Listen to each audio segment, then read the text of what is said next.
Hi, I'm Dr. Roger Blumenthal. I'm the editor of the Dyslipidemia Community and CardioSource. It's a great pleasure to be here with my longtime friend and colleague and a gentleman who's also been a fabulous mentor to me over the years, Dr. Neil Stone. Neil has been the head of the 2013 cholesterol treatment guideline committee. And Neil, welcome to CardioSource. Thanks, Roger. Great to be here. Well, Neil, we thought we'd have you cover a little bit about some of the new things that have happened with the guidelines. And one of the most exciting things at this meeting has been the potential validation of the ASCVD risk score. Perhaps you could tell the audience a little bit about that. That'd be great, Roger. Well, we're thrilled to see the results of the REGARDS trial, the Reasons for Racial and Geographic Differences study. And this looked at a population similar to those for whom the risk estimator would be used. We like to say risk estimator, not calculator, because that's what it does. It estimates atherosclerotic cardiovascular risk of heart attack and stroke. And they were able to show a very improved and tight calibration and discrimination. That means they rank order very well from the people at highest risk to the lowest risk. And in the middle area, they get it particularly right in terms of what your risk of 10-year atherosclerotic cardiovascular disease is. So this was good confirmation. Our risk estimator was actually looked at extensively before it was released, but now to have a peer-reviewed article show how well it does is extremely exciting.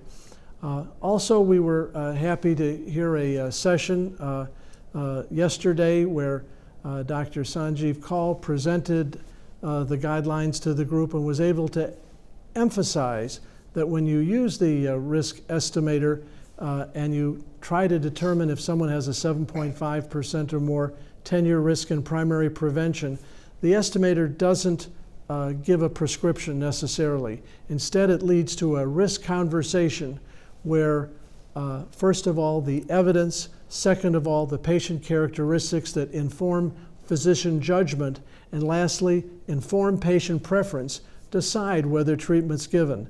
This was an important, crucial part of the guidelines. It was in what's new in our guidelines, and we're happy to see that people are now beginning to realize the importance of that discussion for primary prevention.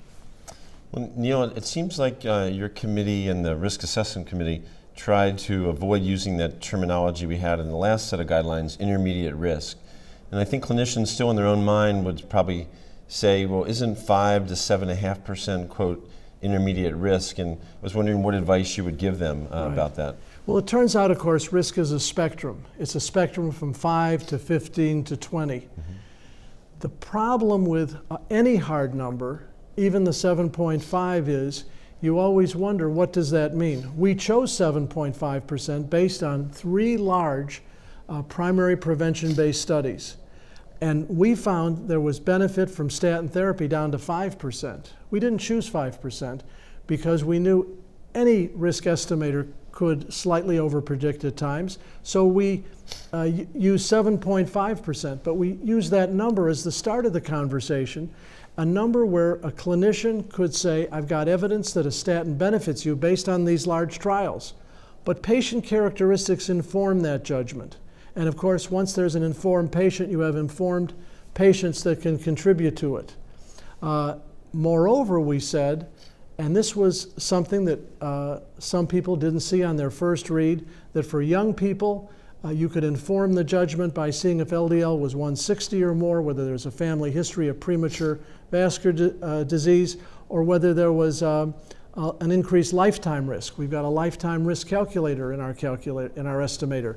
And then for older patients, we gave the clinician the option, if the risk decision was uncertain, to use calcium artery calcium score. Roger, you've written a lot on that, HSCRP, or ankle brachial index. So all of this help inform that, and we got away from hard categories because we think individual situations would help the clinician determine how certain or uncertain they felt about this.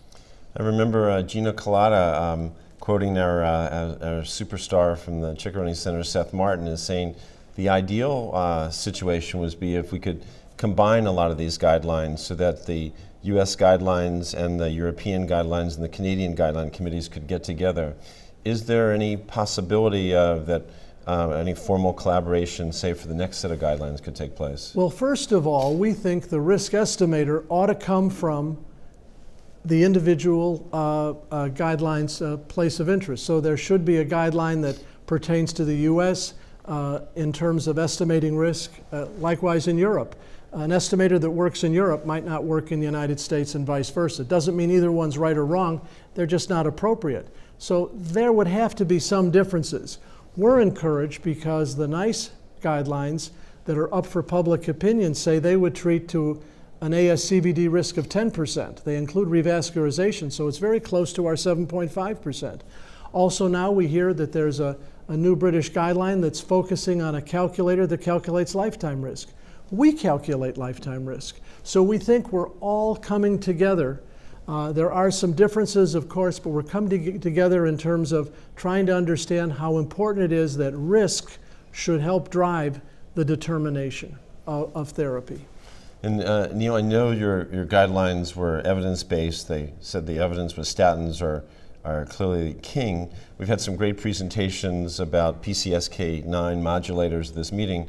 I would assume that once we get a clinical trial that potentially shows a benefit, would your committee be meeting again to consider changes? Well, it's already built into the guideline that this is the evidence now, but if there was a therapy, a non-statin therapy, that was evidence-based on outcomes, showed improved outcomes, that could be included in the judgment. So yes, there would have to be, and that'll be probably the next guidelines committee that deals with that. But I think the key is for all the exciting therapies that are being presented at meetings, we want to see what the evidence is, and we're talking about outcomes-based evidence. That's going to make the difference that would allow them to be additive to what we've done. Well, that's a perfect way to end up. This is Dr. Roger Blumenthal with Dr. Neil Stone, and thank you on behalf of the dyslipidemia community of CardioSource.